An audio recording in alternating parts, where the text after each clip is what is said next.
Napakagulo naman dito sa bahay niyo. Bakit di kayo magligpit?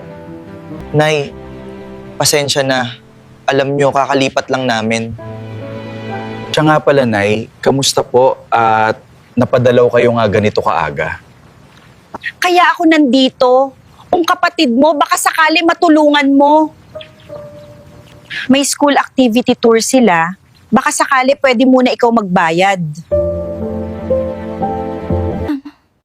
Elena, bigyan ko muna si Mama. Sana okay lang sa'yo. Mark, walang problema yan sa akin. At isa pa, kapatid mo yun. Salamat sa pag-intindi.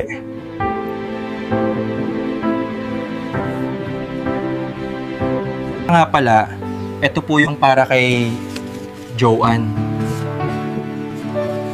Salamat dito, Mark. Okay, Ma. Sige, ingat po kayo. May meeting lang ako online.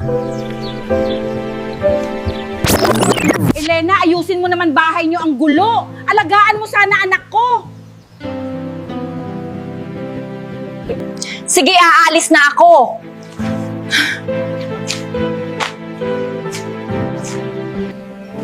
Kung di ko lang mahal si Mark, baka di ako makapagpigil sa matandang yon.